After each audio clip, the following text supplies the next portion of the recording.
Assalamualaikum warahmatullahi wabarakatuh. Kami mahasiswa Sekolah Tinggi Ilmu Sosial dan Ilmu Politik Kota Tasikmalaya, Program Studi Sarjana Ilmu Pemerintahan, Kelompok 7, Semester 6, Kelas Reguler. Video ini dibuat untuk menyelesaikan salah satu tugas dalam mata kuliah Birokrasi Pemerintahan Indonesia dengan dosen pengampu Bapak Budiansyah, SIP, MIP. Kelompok 7 ini terdiri dari 3 anggota kelompok yang masing-masing saling bekerja sama dalam memenuhi tugas dengan judul materi struktur dan lingkungan birokrasi. Sebelum penjelasan lebih lanjut, izinkan kami memperkenalkan diri terlebih dahulu. Perkenalkan, nama saya Heran Hidaini Fajriah dengan nomor pokok mahasiswa 2165201034. Perkenalkan, nama saya Nafisa dengan nomor pokok mahasiswa 21652210008. Perkenalkan, nama saya Siti Nurrahmatina dengan nomor pokok mahasiswa 21652011037. Baik, saya Heran Hidaini Fajriah. Di sini saya akan menjelaskan berkaitan dengan materi struktur sebagai elemen dasar birokrasi. Struktur menjadi elemen dasar dalam birokrasi karena birokrasi itu berorientasi pada aturan-aturan atau aturan yang telah diperhitungkan sebelumnya untuk mewujudkan tujuan yang luas dan besar. Bentuk konkret dalam pengorganisasiannya adalah adanya pembagian kerja secara permanen. Pembagian kerja berbeda dengan pemisahan kerja, di mana pembagian kerja artinya kerja keseluruhan yang besar dibagi ke dalam kerja-kerja teknis yang lebih kecil, namun saling keterkaitan satu sama lain. Sementara dalam pemisahan kerja, tidak ada hubungan keterikatan antara pekerja. Pembagian kerja dilakukan agar tidak terjadinya tumpang tindih, maka pembagian tersebut dibentuk pada jabatan yang masing-masing memiliki tugas kerjanya secara spesifik dan tegas serta tersusun secara hierarkis yang ditetapkan dengan peraturan yang impersonal. Birokrasi modern mempunyai struktur yang jelas dan tegas dalam rangka pembagian kerja. Efektivitas dan juga potensi sumber daya bisa dioptimalkan sehingga tidak ada satu pihak pun yang harus mengerjakan semuanya. Selain pembagian kerja, struktur organisasi birokrasi memiliki elemen, yaitu yang pertama, hierarki kewenangan atau kekuasaan dalam birokrasi.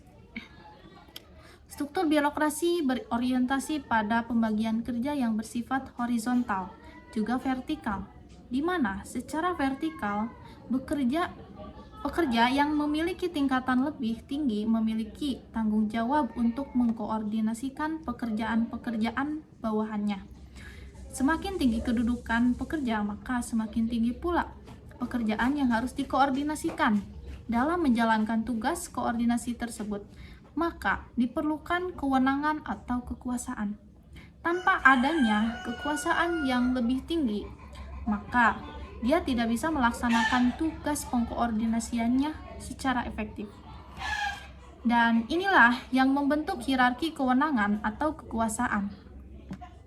Yang kedua, berkaitan dengan peraturan dan perundang-undangan dalam birokrasi. Sumber daya yang digunakan pihak level yang lebih atas dalam menjamin terciptanya pengkoordinasian kerja-kerja secara efektif. Aturan-aturan bersifat teknis dan juga konkret biasanya dikeluarkan oleh atasan langsung kepada bawahannya. Sementara aturan-aturan yang bersifat umum biasanya dikeluarkan oleh lembaga tingkat tinggi seperti undang-undang, kemudian peraturan pemerintah, keputusan presiden, dan lain sebagainya. Aturan ini bersifat formal dan juga mengikat, sehingga aturan formal yang digunakan agar hierarki kewenangan itu tidak bekerja atas kesewenang-wenangan serta menjamin bawahan dalam melakukan pekerjaannya, sehingga berintegritas menjadi suatu mata rantai yang utuh dengan bidang pekerjaan lainnya. Yang ketiga, berkaitan dengan impersonal dan imparsial dalam birokrasi. Aparatur birokrasi haruslah menginternalisasi sikap objektif dalam pekerjaannya, yang berarti harus bersikap impersonal dan juga imparsial selama bertugas. Impersonal artinya dia tidak boleh mendasarkan pada sikap dan kerjanya atas dasar pribadinya. Sementara imparsial memiliki arti dia tidak boleh mengutamakan satu orang di atas orang lain. Impersonalitas dan imparsialitas merupakan prinsip yang harus berlaku secara aturan-aturan, dan peraturan-aturan ditafsirkan dan dijalankan secara subjektif demi kepentingan pribadi aparat birokrasi. Kemudian, yang keempat, yaitu berkaitan tangga karir sebagai ciri khas sistem birokrasi. Sikap impersonal dan juga imparsial baik yang dimiliki oleh aparatur birokrasi menjadi sebuah tangga karir bagi dirinya untuk diberikan kedudukan yang lebih luas dan juga lebih tinggi dalam pekerjaannya.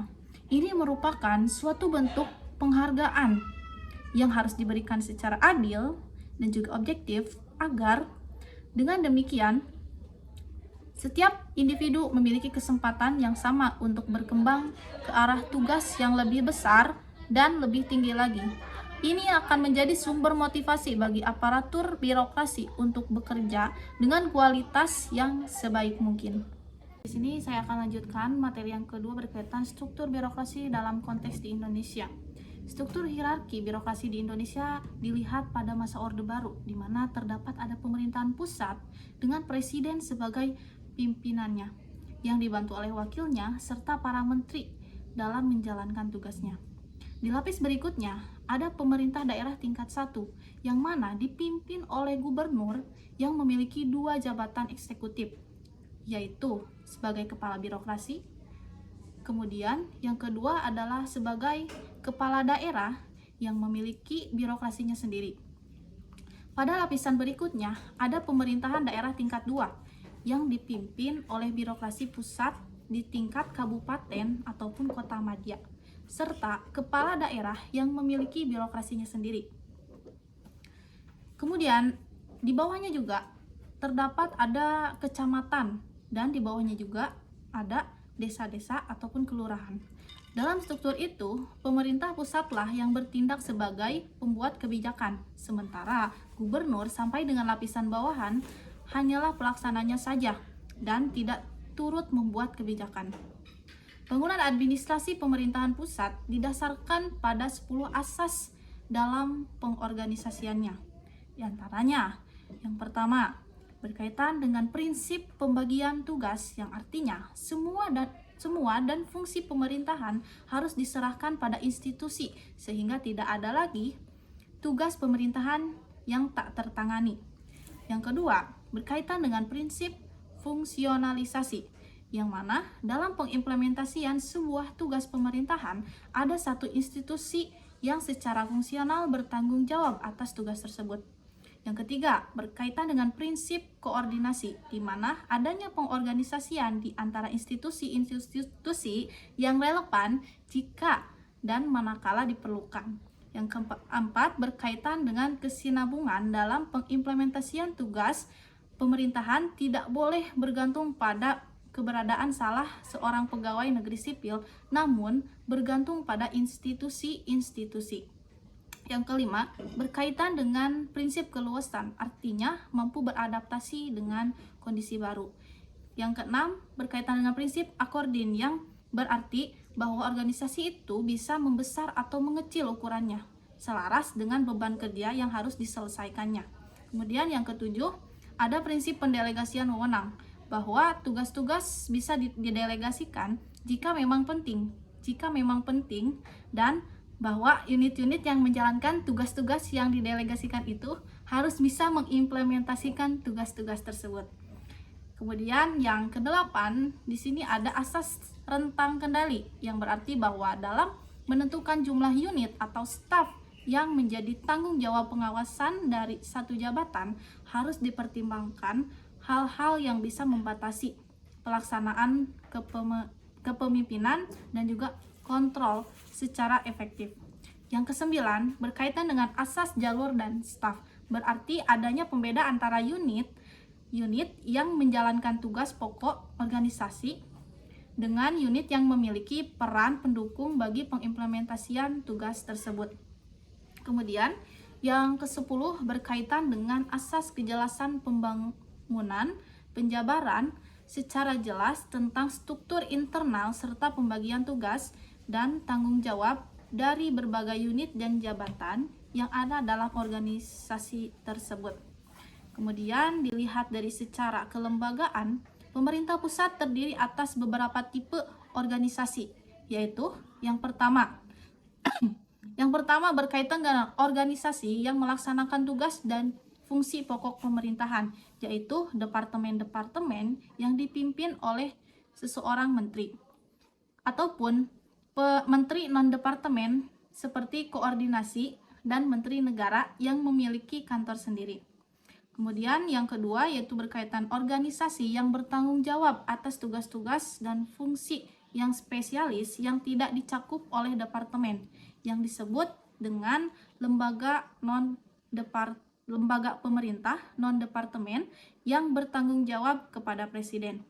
Yang ketiga, organisasi lembaga-lembaga ekstrastruktural yang dibentuk berdasarkan keputusan presiden atau menteri untuk melaksanakan koordinasi dalam bidang kebijakan tertentu untuk melaksanakan aktivitas dan juga program pemerintahan. Organisasi ini disebut sebagai badan atau dewan. Yang keempat yaitu organisasi-organisasi lembaga tinggi negara serta BUMN. Mungkin terima kasih. Baik, saya Nafisa akan melanjutkan pemaparan materi yang disampaikan oleh Hairani. Yang selanjutnya yaitu struktur tentang departemen dan kementerian. Tentang departemen, unsur-unsur organisasi departemen itu ada 4, yaitu yang pertama, menteri. Menteri merupakan kepala departemen yang bertanggung jawab atas pengembangan kebijakan dan pelaksanaannya. Biasanya, dia dibantu oleh sejumlah staf ahli. Yang kedua, ada Sekretariat Jenderal. Yang ketiga, Inspektorat Jenderal, dan yang terakhir, Direktorat Jenderal. Bidang kewenangan pemerintah pusat, yaitu antara lain pertahanan dan keamanan, politik luar negeri, peradilan, fiskal dan moneter, agama, perencanaan nasional dan pengendalian pembangunan sektoral dan nasional secara makro, kebijakan dana perimbangan keuangan, kebijakan sistem administrasi negara dan lembaga perekonomian negara, kebijakan pembinaan dan pemberdayaan sumber daya manusia, kebijakan pendayagunaan teknologi tinggi dan strategis, serta pemanfaatan kedirgantaraan kelautan, pertambangan dan kehutanan atau lingkungan hidup, kebijakan konservasi, kebijakan standarisasi nasional, dan yang terakhir, kebijakan bidang pemerintahan lainnya atau kebijakan strategis yang ditetapkan dengan peraturan pemerintah. Kemudian yang selanjutnya, bidang kewenangan pemerintah provinsi, antara lain yaitu kewenangan pemerintahan yang bersifat lintas kabupaten dan kota yang menjadi tanggung jawab provinsi, misalnya kewenangan di bidang pekerjaan umum, perhubungan, kehutanan, dan perkebunan. Yang kedua yaitu perencanaan pembangunan regional secara makro. Pelatihan kejuruan dan alokasi sumber daya manusia potensial, pelabuhan regional, lingkungan hidup, promosi dagang dan budaya atau pariwisata, penanganan penyakit menular dan hama tanaman, perencanaan tata ruang provinsi. Yang ketiga yaitu bidang kewenangan kabupaten dan kota, antara lain yaitu pekerjaan umum, kesehatan, pendidikan, pertanian, perhubungan, perdagangan dan industri, penanaman modal, lingkungan hidup, penerangan, agama, dan pertanahan. Selanjutnya, yaitu struktur birokratis sebagai sumber problem birokrasi. Pembagian kerja atau spesialisasi dilakukan dalam birokrasi modern dalam rangka untuk meningkatkan kinerja dari tiap-tiap unit spesialisasi kerja sehingga tujuan besar dan luas yang mau dicapai bisa terwujud dan dilakukan dalam kerangka untuk memberikan kesempatan kepada tiap unit kerja spesialis untuk berkembang secara optimal dan dengan demikian bisa memberikan kontribusi yang optimal terhadap keseluruhan sistem organisasi birokrasi dan terhadap pencapaian tujuan organisasi birokrasi. Jadi, spesialisasi bukanlah diletakkan secara berdiri sendiri, namun merupakan bagian integral dan organik dari gerak kerja dan kinerja keseluruhan organisasi birokrasi. Namun, yang kebanyakan terjadi ialah spesialisasi lalu menjadi dalih pembenaran atas sikap acuh tak acuh dan tak mau tahu terhadap mata rantainya dengan unit-unit kerja lain dan posisinya sebagai bagian integral dan organik dari keseluruhan kerja dan kinerja organisasi birokrasi. Leo Agustino pernah menjelaskan, variabel spesialisasi yang awalnya menurut Max Weber dimaksudkan agar pekerjaan dapat dikerjakan oleh satu satuan kerja yang memiliki peran dan tugas tertentu, sehingga tidak timbul tumpang tindih pekerjaan. Namun, karena terlalu berlebihannya birokrasi dalam menjalankan spesialisasi justru membuat birokrasi menjadi terfragmentasi. Artinya, seringkali satu dinas dengan dinas lain atau satu departemen dengan departemen lain melakukan pekerjaan yang sama dengan tujuan yang berbeda, seperti kasus penggalian misalnya. Hal ini sangat dimungkinkan karena spesialisasi sering diartikan sebagai pekerjaan dinas saya atau pekerjaan departemen saya yang tidak perlu dikomunikasikan dengan dinas lain atau departemen lain. Yang sama juga halnya dengan formalisasi dan prosedur. Padahal, jauh-jauh hari, Weber pernah memperingatkan bahwa rasionalisasi yang terlalu berlebihan akan memunculkan diistilahkannya dengan kerangkeng besi birokrasi. Dalam aspek hierarki kewenangan, kewenangan yang lebih tinggi tidak dipahami dalam kerangka pengkoordinasi gerak kerja dan kinerja dari segenap hierarki yang lebih bawah, namun lebih dihayati sebagai sumber intervensi. Warisan kultur Orde Baru yang memandang hierarki kewenangan sebagai hierarki komando serta hierarki laporan asal Bapak senang juga turut berperan dalam menciptakan buruknya keterkoordinasian dan keterorganisasian antar level organisasi. Kepemimpinan dalam hierarki kewenangan yang seharusnya bertanggung jawab atas proses terciptanya koordinasi dan keterorganisiran kerja-kerja birokrasi menjadi kepemimpinan yang hanya suka menunggu hasil dan elitis. Hierarki kewenangan lantas menjadi identik dengan hierarki feodal, di mana pemimpin adalah puncak yang memiliki status lebih tinggi dan karena itu berhak atas segenap fasilitas bukan dalam hal status, namun dalam hal tanggung jawab dan tugas kerjanya. Aturan-aturan dan peraturan-peraturan bahkan dijadikan dalih pembenar untuk tidak berbuat sesuatu atau bekerja secara minimal, dengan alasan hanya itu saja yang digariskan oleh aturan-aturan dan peraturan. Juga dibuat aturan-aturan dan peraturan yang mengesahkan kebijakan yang diambil sepihak dan sama sekali tak ada kaitannya dengan pencapaian tujuan bangsa dan negara secara real dan langsung. Surat-surat administratif dan prosedur-prosedur diperjualbelikan sesuai kepentingan subjektif aparatur birokrasi. Seperti halnya dengan kekacaubalauan kerja, demikian pula terjadi kekacaubalauan aturan dan peraturan, tidak selaras dan sistematis. Aturan-aturan dibuat secara sporadis dan sesuai kepentingan jangka pendek. Kemudian, prinsip diskriminasi dan favoritisme menggantikan prinsip impersonalitas dan imparsialitas. Prinsip meritokrasi yang mengutamakan yang terbaik untuk menduduki jabatannya digantikan dengan prinsip dagang sapi, di mana mereka yang sanggup menawarkan fasilitas yang lebih besar akan terpilih. Pada akhirnya, institusi dipenuhi dengan berbagai agenda dagang sapi ketimbang pada pelaksanaan tugas kerja untuk melayani tujuan bangsa dan negara. Institusi birokrasi diselenggarakan di atas logika-logika ekonomi para aparaturnya ketimbang logika tujuan besar dan negara. Sebagai konsekuensinya, kerja-kerja dalam organisasi birokrasi berlangsung kencang manakala ada fasilitas ekonomi yang mendampinginya, dan menjadi mandeg manakala tak ada fasilitas ekonominya. Istilah lahan basah dan lahan kering merupakan cerminan dari kuatnya logika ekonomi dari para aparatur birokrasi dalam praktek pengelolaan birokrasi. Karakter menjilat ke atas juga tumbuh subur, dan karakter bersaing dalam kualitas menjadi lemah. Prestasi-prestasi bagus dari individu-individu yang tak masuk preferensi dianggap sebagai ancaman. Paku yang menonjol akan segera dipalu. Lebih buruk lagi, biasanya karena mereka yang berkualitas itu penuh dengan ide-ide inovatif yang sesungguhnya penting bagi kemajuan organisasi birokrasi. Dan mereka yang tak berbakat selalu tak bisa melihat sesuatu melampaui kebiasaannya dan cenderung tertutup terhadap gagasan-gagasan baru yang bisa berpengaruh terhadap posisinya. Maka birokrasi yang sedemikian subjektif akan cenderung resisten terhadap setiap ide inovatif. Terima kasih. Baik, saya Siti Nurrahmatina akan melanjutkan tentang materi selanjutnya, yaitu gagasan pembaruan atas struktur birokrasi. Persoalan terpenting ialah peluang mengakarnya tradisi preferensi subjektif dalam tubuh birokrasi. Preferensi yang paling kuat pada dasarnya ialah preferensi yang terkait dengan tujuan politik. Preferensi politik yang sangat kuat akan jelas menghancurkan sendi-sendi bangunan birokrasi yang sehat. Pengalaman Orde Baru merupakan pengalaman historis yang luar biasa bagi bangsa dan negara Indonesia.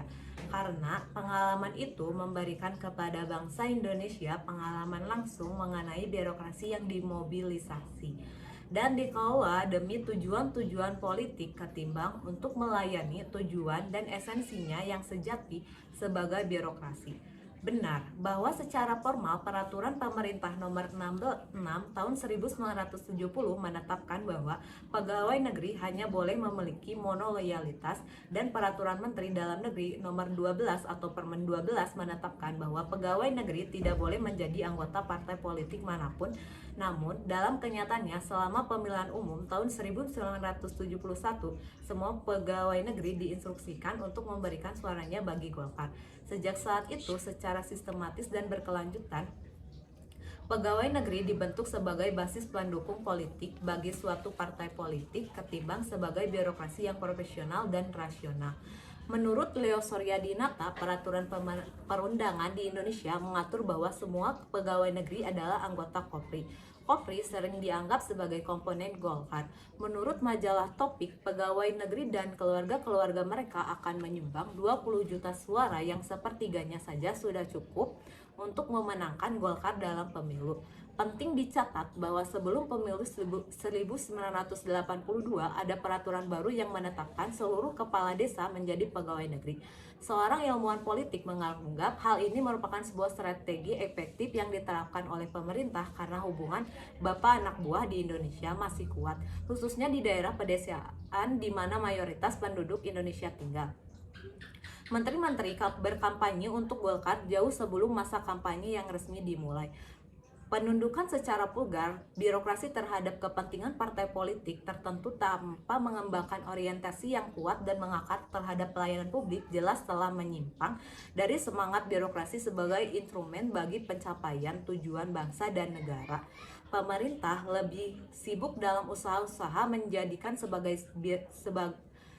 birokrasi sebagai alat pengelanggengan kekuasaannya ketimbang menjadikan birokrasi sebagai institusi yang sungguh-sungguh melayani rakyat secara objektif dan adil. Sapuan Roji Subhan pernah menyebutkan dua konsekuensi penting yang terjadi sebagai akibat dijadikannya birokrasi sebagai alat mobilisasi politik sebuah partai politik hanya demi kepentingan kemenangan pemilihan umum, yaitu pertama, keberpihakan birokrasi pada Golkar lebih mengakibatkan ancaman struktural ketimbang fungsional. Contohnya, seorang pegawai tak akan pernah naik pangkat secara lancar jika disinyalir tidak memiliki Golkar. Akibatnya, karir organisatorisnya lebih didasarkan pada kepentingan politik ketimbang profesional kerja. Yang kedua, kecenderungan pelayanan birokrasi yang diskriminatif, baik dalam aspek administratif maupun sudah bisa ditebak saat itu. Jika suatu daerah tidak bisa memenangkan Golkar, jangan berharap daerah tersebut mampu dan diprioritaskan untuk dibangun sarana jembatan dan penyediaan fasilitas listrik tidak akan tercapai jika Golkar kalah di tempat itu. Dalam pengurusan surat-surat administratif berlaku hal yang sama. Netralitas politik baik secara struktural maupun secara kultural haruslah ditegakkan jika ingin memiliki birokrasi yang sungguh-sungguh melayani rakyat sebagaimana kodratnya. Ada beberapa gagasan yang muncul dalam rangka membangun struktur birokrasi yang rasional dan ideal, dan beberapa di antaranya dalam konteks problematika struktur birokrasi yang muncul, beberapa gagasan yaitu membangun struktur birokrasi yang rasional dalam artian Weberian atau birokrasi yang dijalankan atas dasar sikap objektivitas, bukan atas dasar sikap subjektivitas mereka yang berkuasa. Bukan birokrasi yang Orwellian, birokrasi yang dijalankan atas dasar sikap subjektivitas penguasa ketimbang sikap objektivitas. Dalam konteks Indonesia, salah satunya ialah dengan mengembangkan ilmu pemerintahan yang tidak netral nilai, namun sangat peduli nilai. Struktur birokrasi yang rasional akan tercipta manakala struktur birokrasi itu dibangun di atas dasar bangunan yang rasional pula. Kybernologi merupakan sebuah gagasan ilmu pemerintahan yang berdasarkan pada nilai. Dilihat dari sudut bahasa kybernologi sama dengan pemerintahan yang bermula pada negara dan berakhir pada perintah. Dalam kerangka kybernologi, pemerintahan tidak dilihat dalam kerangka pendekatan kekuasaan, tetapi dalam kerangka pendekatan kemanusiaan. Menurut Taliji Duhundraha, kybernologi yaitu memandang sejauh mungkin ke depan, dengan kata lain harus visioner. Ada 9 elemen terpenting dari visi. Di sini kita akan kutip secara panjang penjelasan Taliji Duhundraha sendiri. Yang pertama, memandang tidak dengan mata kepala tetapi dengan mata rohani atau dengan roh. Yang kedua, memandang dengan daya tembus yang kuat ibarat lampu mercusuar menyorot ke segala arah. Yang keempat, memandang dengan cerdas dengan penuh kesadaran, jadi bukan angan-angan atau hayalan. Yang kelima, memandang dengan pikiran jernih, ikhlas, tulus, tanpa beban, tanpa berkepentingan sendiri, berdiri di atas semua kepentingan. Yang keenam, memandang dalam kondisi normal, tidak dalam keadaan sakit, marah, kecewa, dan sebagainya. Yang ketujuh, memandang dengan daya beda yang tajam sehingga mampu melihat yang terpenting di antara yang penting. Jadi, visi bukanlah hal yang muluk-muluk belaka seperti unggul, terunggul, dan kualitas superlatif lainnya. Kesembilan, memandang ibarat seorang nahkoda kapal yang paham bahasa samudra, mampu membaca langit dan kenal isyarat bintang. Semakin jauh jangkauan pemandangan ke depan, semakin antisipatif tindakan yang diambil. Postulat ini didukung oleh postulat lain yang berbunyi lebih baik mencegah daripada mengobati. Sediakan payung sebelum hujan, pikir itu pelita hati atau pikir dahulu pendapatan, sesal kemudian tidak berguna. Jadi menurut Indraha, kybernologi mengembangkan dua konsep budaya yang berkaitan dengan itu, yaitu pengutamaan budaya prometheanistik yang mengandalkan nilai pikir dahulu pendapatan ketimbang budaya epimetheanistik yang berbunyi tidak peduli sebelum tetapi peduli besar setelah terjadi bencana.